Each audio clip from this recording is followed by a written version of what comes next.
Soomaaliya meel fiican bay maanta maraysaa dhinacyada amniga oo si weyn looga shaqeynayo dib u habeynta amniga ciidamada si xoogganna loo jabiyey cadowga nabadiidka meel fiicanna ay ciidamada qaranka Soomaaliya iyo walaalaha AMISOM oo nala shaqeeyaba ay marinayaan inay daciifiyaan al-shabaab iyo nabadiidka sidoo kale waxaa shaqo fiican ka socotaa wax badanna laga qabtay arrimaha dhaqaalaha dib u habeynta dhaqaalaha iyo SNB oo World Bank IMF aanu kala shaqeyno iyo in shuruuc wax ku ool ah la diyaariyo maadaama annagu dawladdan markii la dhisay aanu xooga saarnay arrimaha shuruucda iyo siyaasadaha shuruucda xukumaysa maaliyadda oo kuwa ugu muhiimsanaa qaarkood madaxweynuhu saxeexay sida isgaarsiinta iyo sharciga la dagaalanka musuqmaasuqa waxa kale oo madaxweynuhu saxeexay sharciga naafada marka dhinaca dhaqaalaha dib u habeyntiisa iyo in mushaharooyinku bil kasta u soo dhacaan ciidamada iyo shaqaalaha dawladda adeeg kasta oo la qabtaana uu si sharciya uga baxo wasaaradda maaliyadda iyo hay'adaha xisaabaadka ku shaqada leh systemkaasi si fiican ayuu u shaqeynayaa idinkuna markhaati baa ka tihiin ummadda Soomaaliyeedna markhaati bay ka tahay waa horumar weyn oo aan dhinaca dhaqaalaha ka sameeyno waxa kale oo iyadana si weyn looga shaqeeyay siyaasadda loo dhan yahay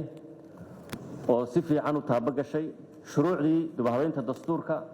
oo 15kii chapter farsamo ahaan dhameystiran yihiin sharcigii doorashooyinka oo meel fiican maraya golaha wasiirrada ansixiyay hor yaalla golaha shacabka oo ka doodaya hadda marka ay imaka furmaana la hor keeni doono si Soomaaliya 50 sanadood kadib ay uga hirgasho doorasho xor ah oo xalaal ah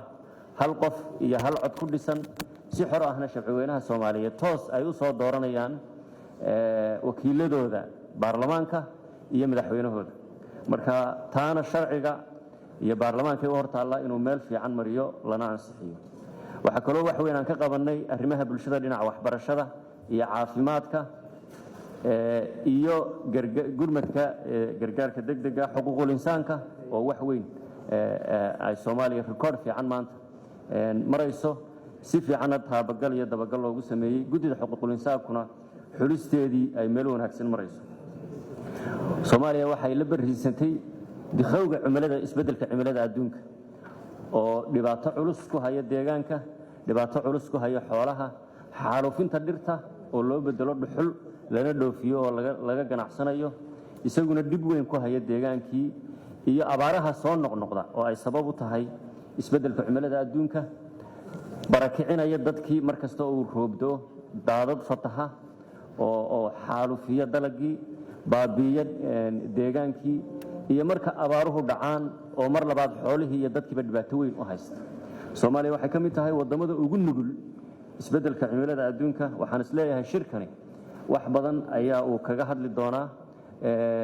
aynuna ka qaban doonaa sidee baan fikir iyo ra'yi isugu biirinaa in adkaysiga iyo dib u soo nooleynta deegaanka Soomaaliya oo 30kii sanadood u dambeeyay dhibaato ba'an lagu hayay dib looga shaqeeyo dhiraynta bilicda deegaanka wanaajinta deegaanka la dagaalanka waxa xaalufiya ama badda ha noqoto ama dhulka ha noqoto deegaanka intaasiba waxay tahay waxyaabaha aynu isleenahay waa kaga hadli doontaan shirkeenan maanta iyo berri socon doona ajanda dheer baynu leenahay waa maanta waa maalinta hawlaha ugu waaweyn dhacayaan waxaan isleeyahay waqtiga si fiican baydun uga faa'iideysan doontaan qof walbana waxa uu ku koobnaan doonaa mawduuca wixii aan laga tagayna in uu ka hadlo arinta kale ee aan doonayo inaan taabto waxa weeye iskaashiga labada dhinac oo afka qalaadna aynu ku nidhaa partnership principles inaynu kaga hadalno iyo maaf oo isaguna ah maxaa isla xisaabtanka labada dhinac mid walba u yaal laga rabaa dawladda Soomaaliya 15 bilood ilaa 2020 December maxaa noo qorshaysan ay tahay inaanu qabanno dhameystirnana beesha caalamku 15 bilood u haray mandate-ka xukuumaddan dawladdan